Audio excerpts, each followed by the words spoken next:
Lucas Tranche, known to his family and friends as highly intelligent and endlessly curious, was a quiet, compassionate, and diligent leader. His deep-rooted passion with scouting and survivalism, as well as his devotion to helping others, was cut short by an unexplainable, unsolved disappearance in the late afternoon hours of March 18, 2015, leaving all who knew him across his hometown of Bagnols-sur-Cèze of Gare de France, grasping for answers in a sea of evidence that drowned us all in doubt. As a hope to provide more substantial reasoning built upon observable evidence and situational analysis, this is an examination of the disappearance of Lucas Tranche and the mysterious lack of clues left behind. Lucas Tranche was born on April 18, 1999 to parents Eric and Natalie Tranche in the Gard department of southern France. Lucas joined three older brothers, all integral parts to the close-knit Tranche clan, with a younger brother born a few years later. To support a quickly growing family, both Eric and Natalie secured engineering jobs with the French Alternative Energies and Atomic Energy Commission.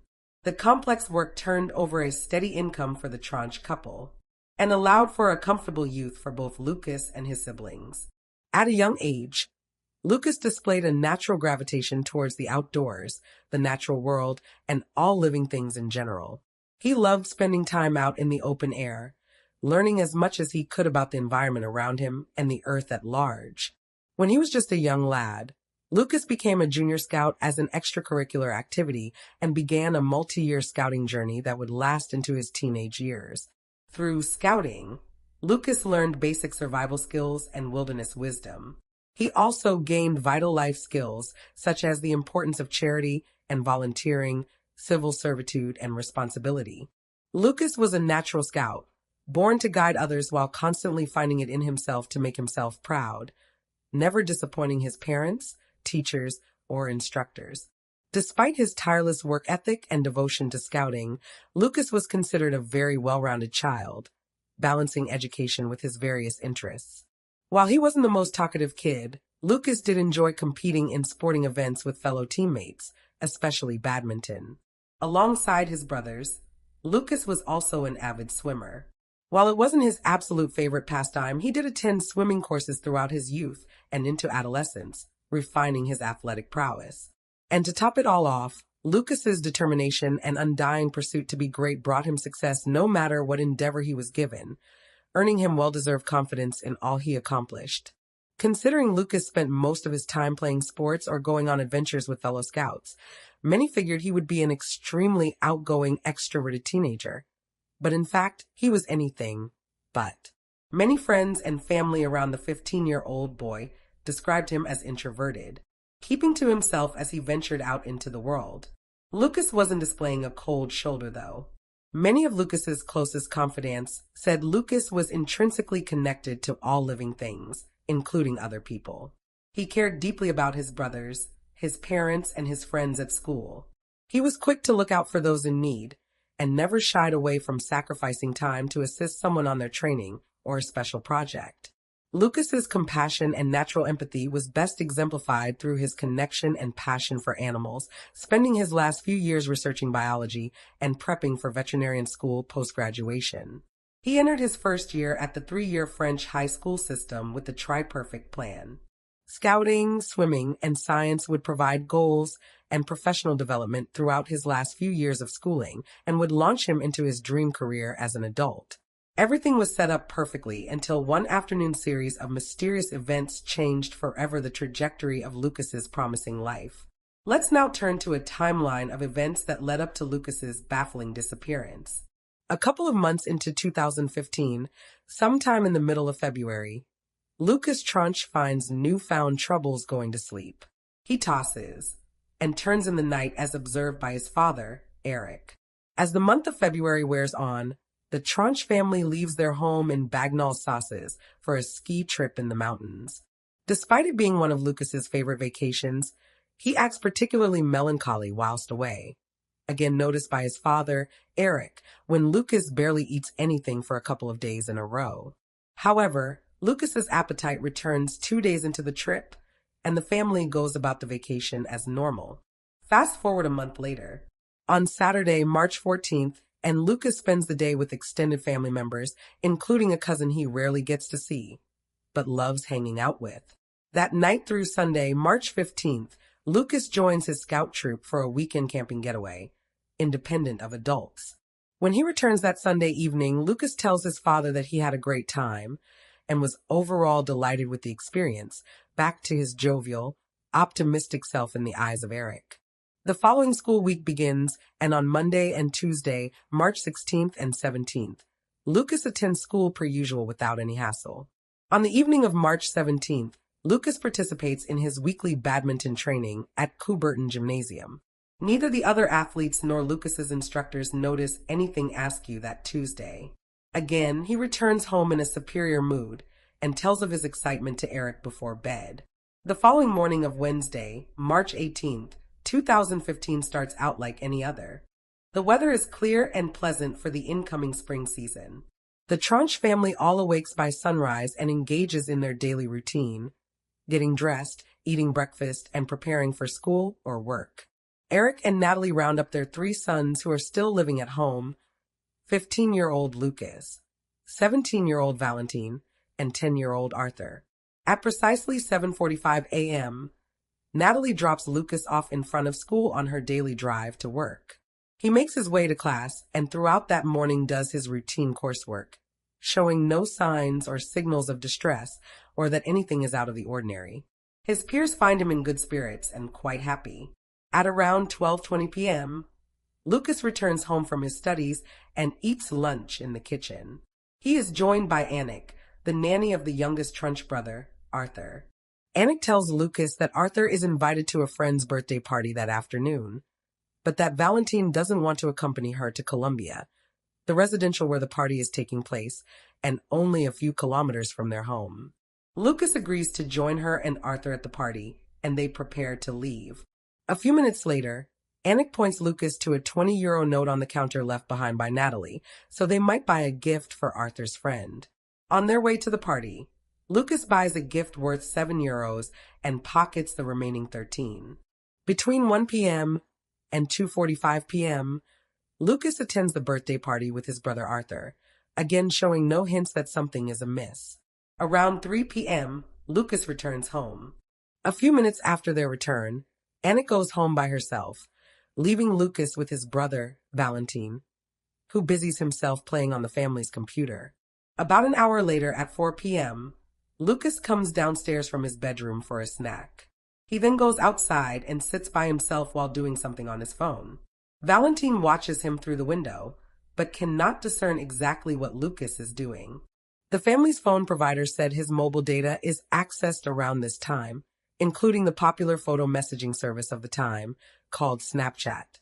However, it's unknown if this is exactly what Lucas is using during his snack break. Another hour passes, and at around 5:05 p.m., Lucas and his brother, Valentine, get ready for their evening swim class at the public swimming pool. They usually take a bus from an Eggert bus stop on the other side of the Schumann Bridge near their home, getting to the bus stop via kick scooters. However, Lucas is behind in his preparations despite Valentine's efforts to hurry the brothers along, considering they usually leave at 5 p.m. sharp and are running late. Valentine gives one final warning, telling Lucas he has to get moving, to which Lucas replies saying he'll lock up the house and meet Valentine at the bus stop in a few minutes. This is the last confirmed point of contact and sighting of Lucas Tranche. At 5:10 p.m., Valentine leaves Lucas behind and CCTV footage captures him walking across the Schumann Bridge by himself, his brother nowhere in sight. It is assumed that at just about the same time or a few moments after, Lucas leaves his swimming gear behind, retrieves a backpack with a few items inside, and closes up the Tranche residence. At 5:14 p.m., someone, most likely Lucas himself, turns off his cell phone. Sometime between 5:15 and 5:30 p.m., one of the Tranche's closest neighbors, a woman by the name of Madeline, spots a young man walking by the front of her home, dressed in a beige, gray jacket, heading in the opposite direction of the swimming pool, bearing a slight resemblance to Lucas. At 5:30 p.m., Valentine gives Lucas a ring as the bus is about to pull away from the curb. The phone goes straight to voicemail, but Valentine heads to practice anyway, assuming that Lucas doesn't want to attend that day and is staying behind, possibly feeling unwell. Another 30 minutes go by, and at around 6 p.m., Natalie returns home from work with Arthur. She finds the doors locked and the interior empty. 2 hours pass, and at 8 p.m., Natalie drives to the Ager bus stop to pick up Lucas and Valentine, but arrives only to find Valentine.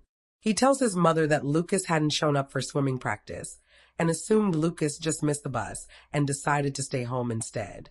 Natalie tells Valentine that she'd been home the last 2 hours and saw no sign of Lucas. She then calls the local accident and emergency departments to check and see if maybe Lucas got in an accident and was admitted to a nearby hospital. When this fails to turn up results, she instead contacts various friends of Lucas, but none of them have any useful information. Finally, Natalie makes a report to the police, and they immediately launch a missing persons investigation. At 11 p.m., Eric returns home from work and learns of Lucas's disappearance. He joins the investigative efforts as a manhunt begins.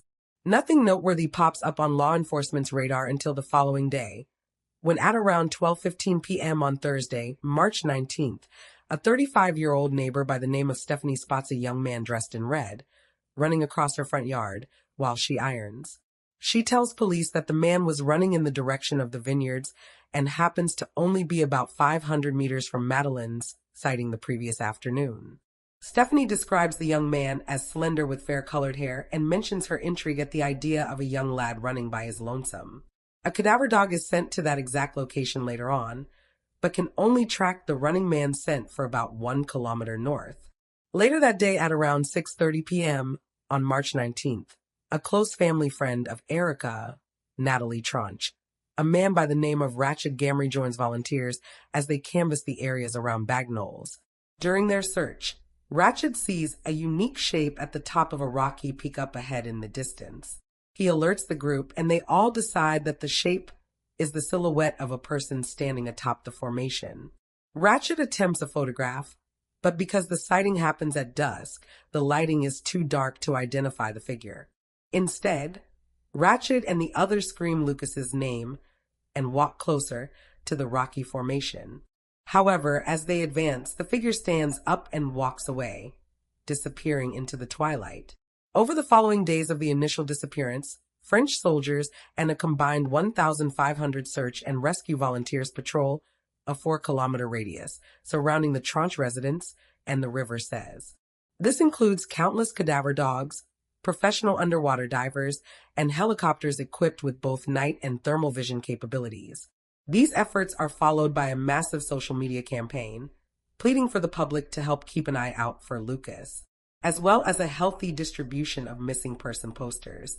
As one of the first forensic methods used in the hunt for Lucas, detectives use luminol to clear the Tranche household of any blood or DNA evidence left behind after a few more days of investigating.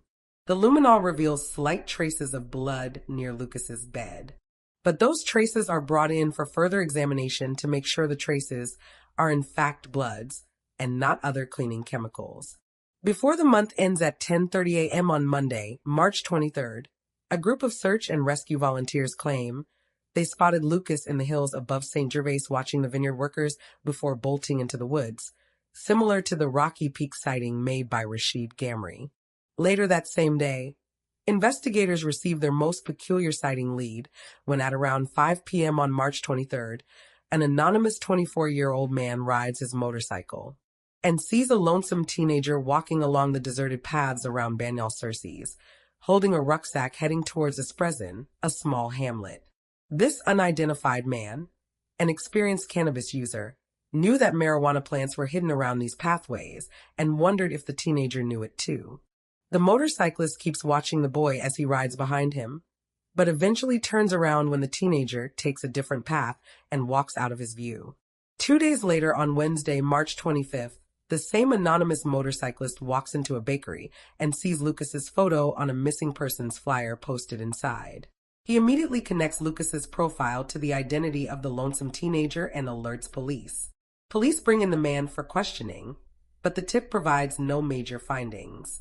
Another few days pass, and on Saturday, March 28th, law enforcement receives one final sighting. after a teenage boy and his father call in to report potentially spotting Lucas during an afternoon stop in Les Pontets of Valkis. They say a boy appearing to be Lucas was accompanied by an older woman of about 45 to 50 years old. But police investigate and claim the lead is a dead end. It doesn't take long before law enforcement decides Lucas's disappearance is most likely a kidnapping incident. And on March 30th, the district attorney opens an official judicial investigation revolving around abduction and/or illegal confinement. These theories revolving around foul play are agreed upon the following month in April of 2015 by Lucas's parents, Eric and Natalie, who tell reporters their son displayed no signs of running away, mental illness or suicidal thoughts, and are convinced a kidnapper is involved. This launches a campaign of multiple television appearances by the parents, pleading with the public and viewers all over the world to join them in the search for their son. 6 months later, in October of 2015, detectives receive what they think is a major break in the case when the Tranche family starts finding a series of letters addressed to them from an anonymous sender who writes to inform them that Lucas is in good health and that they shouldn't worry. These letters continue until the following summer, when on July 12, 2016, the writer and sender is caught on CCTV at the sorting office submitting another letter. Police move in to arrest the sender and find he is a 57-year-old mythomaniac from Valence with absolutely zero connection to the case. The man is still incarcerated and sentenced to prison for at least 1 year. The last major clue uncovered by detectives occurs in December of 2016, 21 months after Lucas disappeared. The National Police of France unveil a composite sketch of a man who had been seen by witnesses walking past the Tranche's house the day he went missing. The man is described as 5'6" in his 40s, bald with tattoos on each forearm. The sketch brings in hundreds of tips, but nothing of use over the next 9 months. So the police sketch is refined in September of 2017. Just over a year later, in the middle of October 2018, police finally apprehend the suspect depicted in their sketch and bring him in for questioning. They discover the man resides in Bagnols-sur-Cèze, the very town where Lucas lived, and was around the bus stop in question the day Lucas went missing, but otherwise has no discernible ties to the disappearance, and the tattooed man is let go. This is the last major update in the case thus far. Despite renewed search efforts, yearly vigils held on the anniversary, and an entire nonprofit organization being dedicated to finding Lucas Tranche. In a case as detailed and extensive as Lucas Tranche disappearance, there are hundreds of points we could inspect, analyze, and dissect.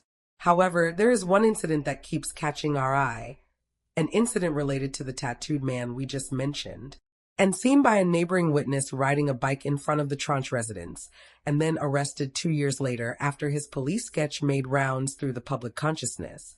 While the overarching scenario involving the tattooed man has been laid out by police, there are a few fuzzy details that need explaining. First and foremost, it was revealed after the tattooed man's arrest that he was a resident of Bagnols and lived in the area both before and during the height of the investigation. With this in mind, how could it have taken over 2 years to find a man with such iconic descriptors, such as a short stature, a bald head, and specific tattoos on each forearm? It seems like a long time to miss such a character when he's walking around in broad daylight for years on end, just feet from where Lucas was last seen. With that being said, it can be argued that a man who just so happened to be walking through Lucas's neighborhood could be nearly anyone, and could have been just passing through the area, meaning the man seen that morning isn't the same man found by authorities 2 years later.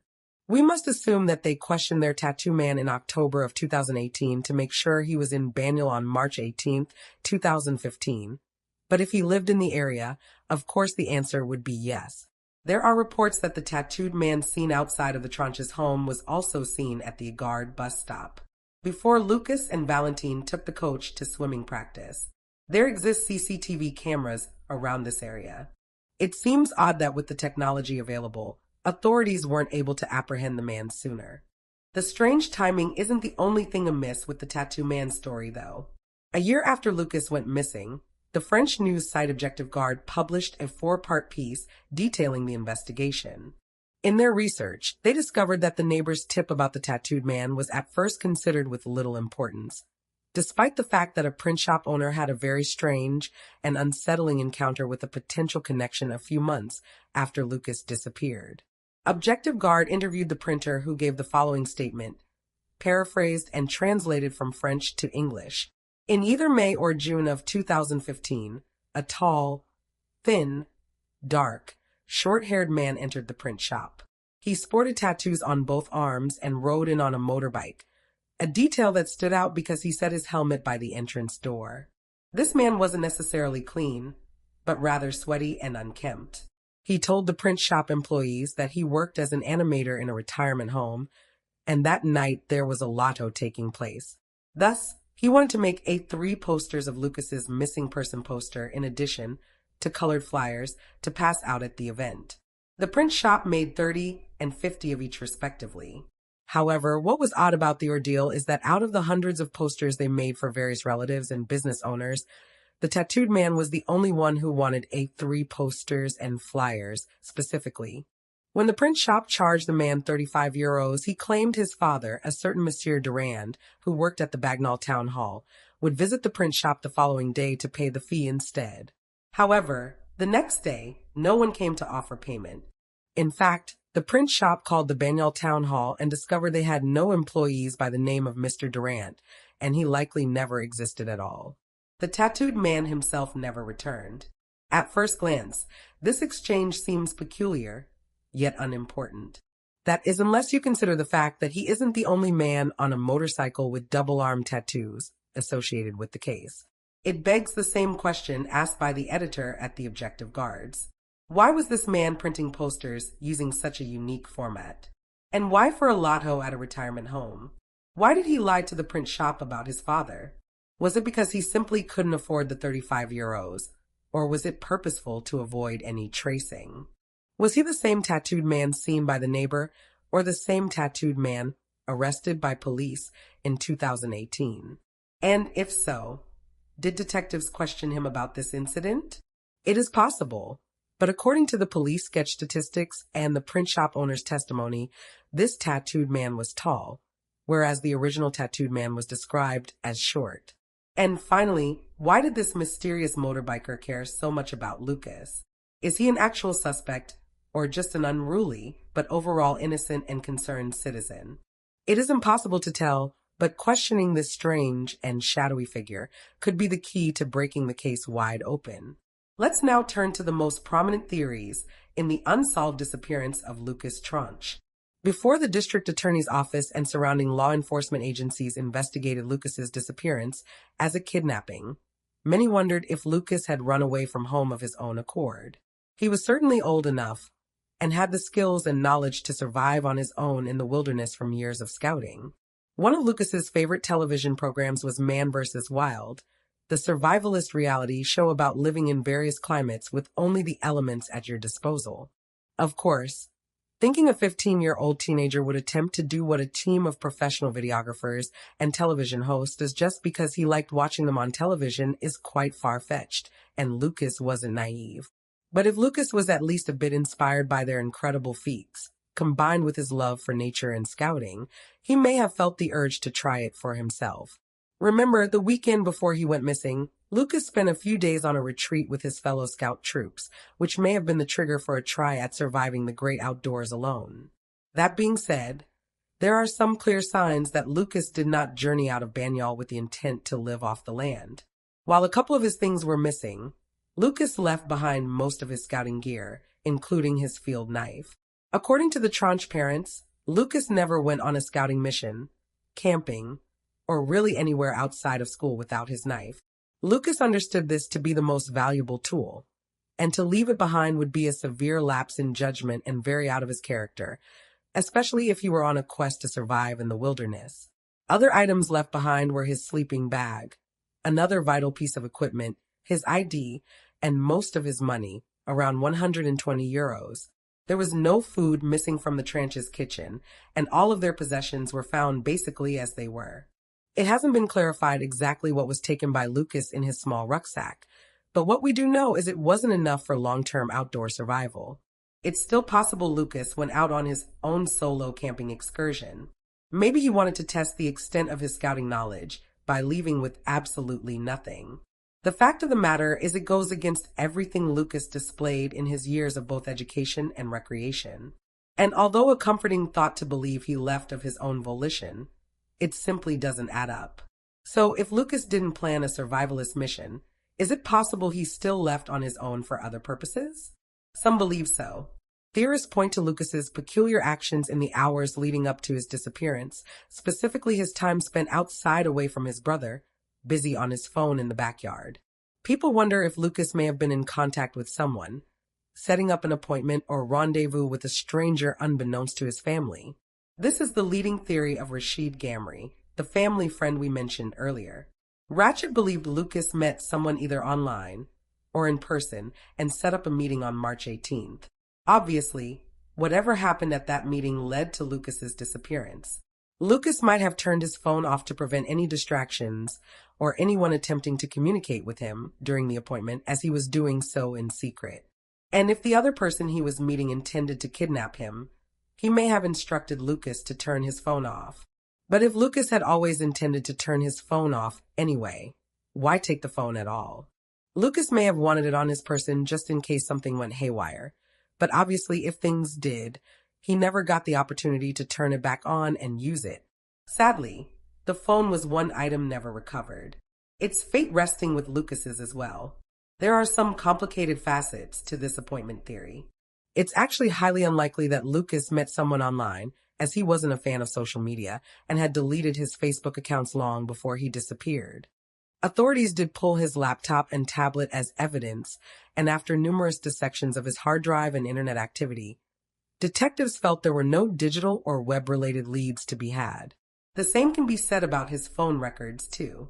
While the physical device is missing, the Tranche's telephone providers did perform a scan of his data both prior to and during the day he vanished. They discovered that Lucas did access his mobile data in the hours before 5:10 p.m. on March 18th, 2015. But what access this was is unknown. They also determined the phone had not been turned on since 5:14 p.m. of the same day. Another gloomy and disheartening piece of evidence. Eric and Natalie did not give up hope and mentioned to police that Lucas did occasionally use the photo message app Snapchat and may have used that to connect to someone on the 18th. Detectives submitted a request to Snapchat Inc. in the United States to pull his messages from their archive, as Snapchat deletes messages upon arrival on personal devices, but they are stored forever in Snapchat servers. It took almost a year to retrieve the results, but in early 2016, Natalie informed reporters that the records indicated Lucas did not send or receive a Snapchat message on March 18th, nor was he communicating with anyone out of the ordinary via the app, ending the possibility that he met someone online. Obviously, this doesn't rule out the idea that Lucas met someone in person instead, such as an introduction made by a fellow scout or teammate. However, countless teachers, scout leaders, coaches, family members, and friends along with their parents were interviewed. And not once did any of them mention Lucas interacting with strangers or even inviting that possibility. It is certainly not impossible, but from investigative practices undergone thus far, it seems very unlikely. That being said, there is one intriguing theory that stems from the idea Lucas left home under bizarre circumstances, and that involves the theory of the missing stones. One of Lucas's many fascinations was geology, collecting stones and precious rocks in his spare time. Natalie mentioned after he went missing that Lucas was known to leave simply to go and gather stones and search the surrounding areas for interesting rocks. She recalled that in December of 2014, Lucas started coming home with these heavy, funny-looking stones, almost magnetic feeling. Lucas told his parents that he thought he found pieces of a meteorite. This compelled him to build a contraption made of string and powerful magnets that aided him in finding and collecting the stones, sometimes picking up similar pebbles of even smaller size. The collection kept growing, and before he knew it, Lucas had discovered kilos upon kilos of the so-called meteorite stones. If that is what the rocks actually were, bits of extraterrestrial mineral, the lot could be worth hundreds, if not thousands of euros. In a disappointing twist, Eric Tranche learned the stones were actually just broken pieces of medieval forged slag. While still unique pieces of rock, these stones would in reality only be worth a few euros. However, Lucas might not have been aware of this, and it should be mentioned that some of the strange stones were missing from Lucas's room the day he disappeared. Not only that, but not long before that fateful day, Lucas was sighted at Banyal Street Market in front of a small stand operated by a man selling unique stones. Whether or not Lucas bought these stones or other materials from the mysterious merchant is unknown, and attempts to track him down have been fruitless, as the merchant has since abandoned the Banyal Market and presumably left the area entirely. But this does undeniably feel a little suspicious. Before any conspiracies are drawn, it must be stated that the odds are highly coincidental, and that is all it may be, just a coincidence. Yet it does leave a lot to be questioned. What if this is the person Lucas had made an appointment with, as theorized earlier?